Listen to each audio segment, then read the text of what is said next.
in the summer of 2012, I I was a movie was recommended to me by a good friend who now is out of state, but I'm still able to converse with him quite often in one way or another.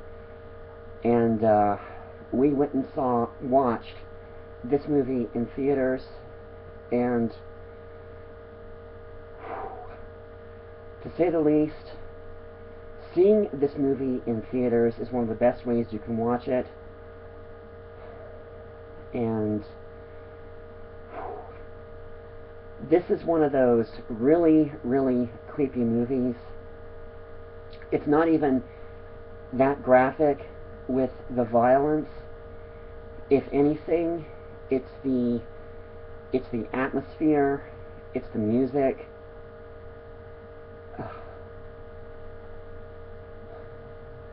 I have seen a lot of movies about haunted houses and things like that, but to say the least, this one comes close to this one comes close to topping them all, at least for me and my friend. That having been said, this is not, I mean, at least for me, this is not a movie that you want to watch before going to bed, or depending on how hard you are to scare. Let's just say that I've watched it 5 times now since getting it on DVD, and in spite of having watched it 5 times already on DVD, there are certain images and scenes from this movie that,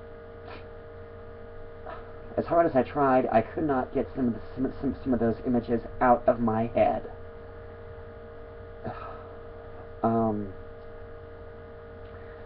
It also mixes the storyline of the haunted house and the true crime author, of the true crime storyline, and mixes them together, almost literally. I, for one, thought it was pretty creepy. But like I said, it was very atmospheric. The music was exceedingly creepy.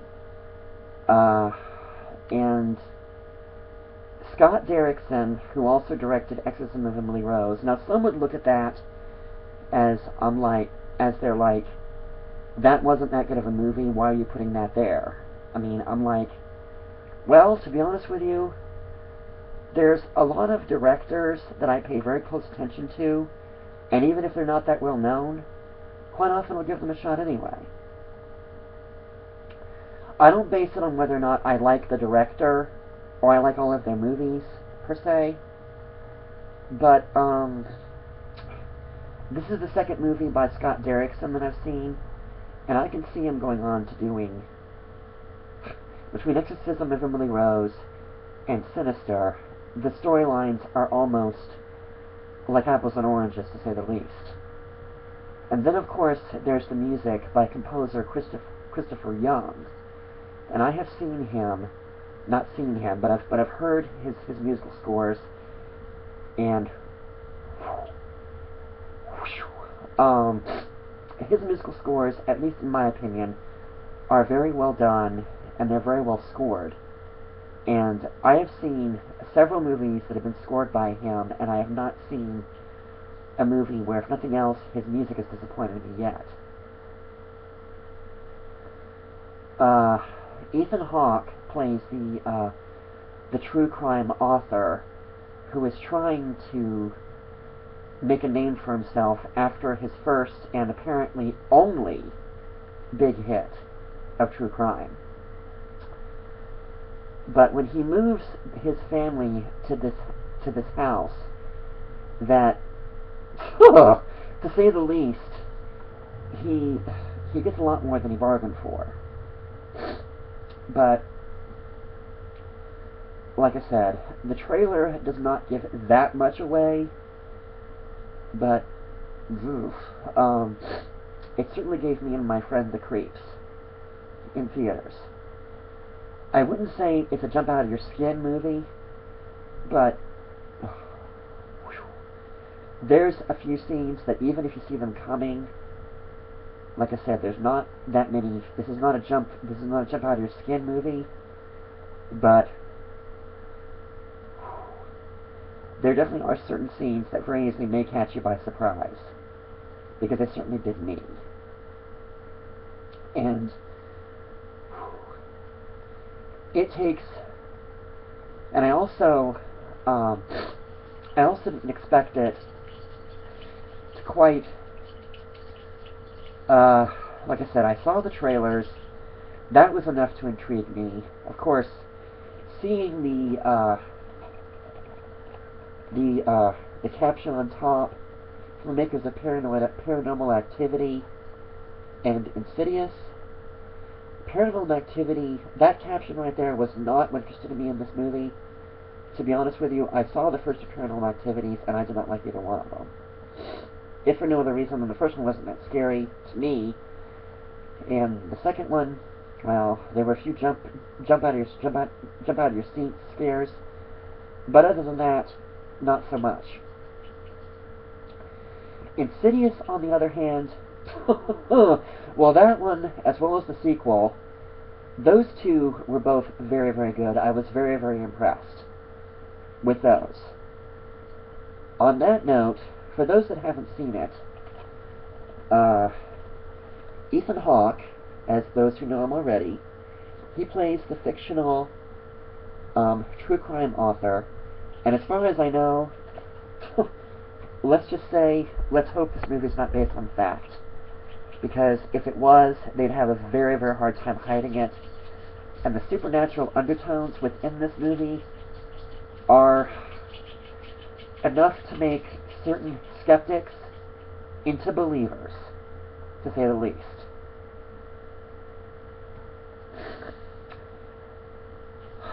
On the other hand, I think that Ethan Hawke is the most well-known actor in this film, but the rest of the cast, whether well-known or not, they also do a nice job. I did not know until doing some more research on the movie after seeing it that Vincent D'Onofrio has a two-piece cameo as this Professor Jonas. But he does his scenes, or should I say cameo scenes, very, very well. And once he explains to Ethan Hawke's character about what's really going on, this movie, let's just say that I'm not that easy to scare, but like I keep saying, this movie may or may not give you the creeps. There are some people that have seen it, some of which that I know that were not that freaked out by it. As you can tell probably from my video, my friend and I that saw it in theaters, he was not that freaked out by it. But as often happens, movies like this, they can send the chill down your spine, even if they don't, quote unquote, terrify you. But like I said, if you like scary movies and haunted house movies and all that other stuff, this one, without the graphic violence and the blood and the guts, if you like that, taking a back seat, telling more of the story, and believe me when I tell you, there's a big one to this.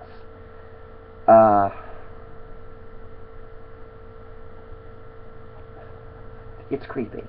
That's all I can tell you. But don't take my word for it.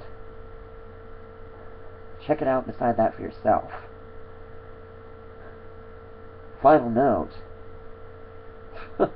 After watching this, you may never look at certain everyday things the same way again. There are certain people that have had that reaction, and frankly, I cannot disagree with them. Thanks again. See you next time.